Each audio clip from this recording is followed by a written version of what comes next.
Communications with Columbia were lost at about Columbia, Houston, comm check. 8 a.m. Central Time.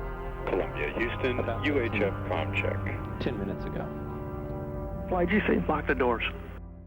Locking the doors was NASA's first step toward finding the cause of the Columbia disaster. On launch, NASA saw a chunk of foam insulation detach from the orange fuel tank and strike Columbia's left wing.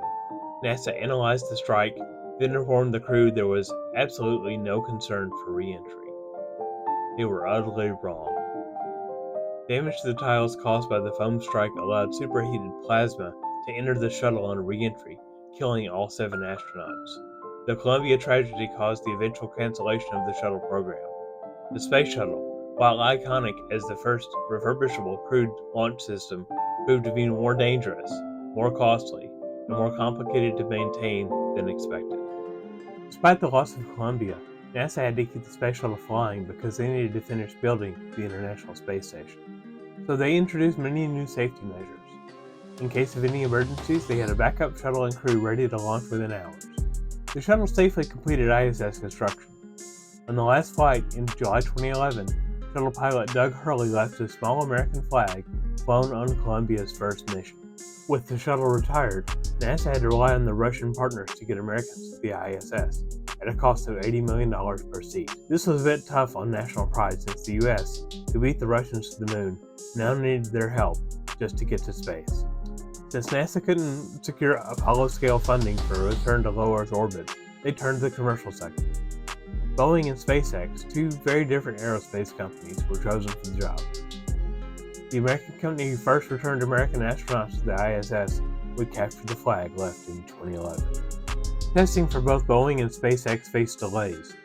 Congress shifted some NASA funding from commercial crew to SLS, causing setbacks in testing for both companies during the late stages of development. SpaceX encountered challenges like losing a capsule in an explosion during testing due to faulty valves, and later found issues with the Dragon capsule's parachute system. Boeing faces its own hurdles, with software errors causing unexpected engine firings and propulsion system valve issues due to moisture. After several delays, Boeing's Starliner successfully completed its journey to and from the ISS in May 2022, albeit with some imperfections. Further testing for the first crewed Starliner revealed wiring and parachute harness issues, leading to a delay in the launch until at least May 2024. Godspeed Suni and Butch on CFT-1.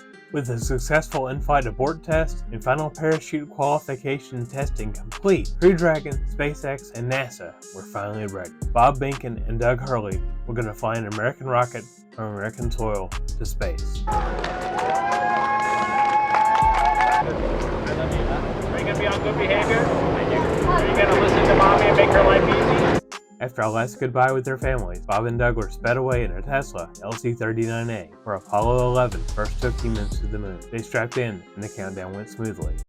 1, 0, ignition, liftoff of the Falcon 9 and Crew Dragon. Go NASA, go SpaceX, Godspeed, bottom dog.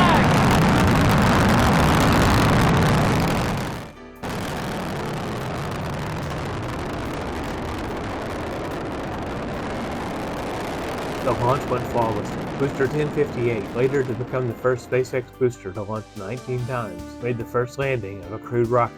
We would like to welcome you aboard Capsule Endeavour. Today we accomplished the first flight off the Florida coast in quite some time, and Doug and I were really proud to have an opportunity to be a part of that. We're doing it in a brand new spaceship, a spaceship that's a lot different than its namesake Endeavour, the Space Shuttle. In fact, everything went so well that Elon Musk and SpaceX have delivered on everything NASA has asked them to deliver on, and at a speed that we never would have guessed. So this is the flag that we left here almost 9 years ago on STS-135. It had actually flown on STS-1, and at some point after the end of the shuttle program, we decided we would have a little friendly competition to see who came up and got this flag, and congratulations, SpaceX, you got the flag. Good morning, Dragon Endeavour. I'm happy you went into space, but I'm even happier that you're coming back home. I've been trying, Daddy. We love you. Bob and Doug there in their seats as they are making final preparations and doing final reviews as we get ready to initiate the deorbit sequence. We affectionately call them our space dads here at SpaceX. It's been such an honor to be able to fly them. Dragon SpaceX comm check. The return is more dangerous in some ways than the ascent, so we don't want to declare victory yet. We need to bring him home safely, make sure that we're doing everything we can to minimize that risk of re-entry and return. Yeah,